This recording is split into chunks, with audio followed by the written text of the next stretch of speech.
There's a lot of terms in our industry that most people are not familiar with. One of them is supplement. What is a supplement?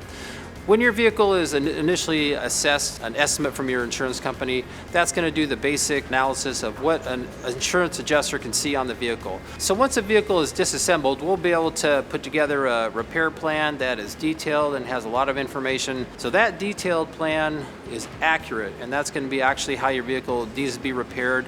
So anything in addition to the original estimate that was provided by the insurance company is called a supplement. So that's something that we will always work out with the insurance company.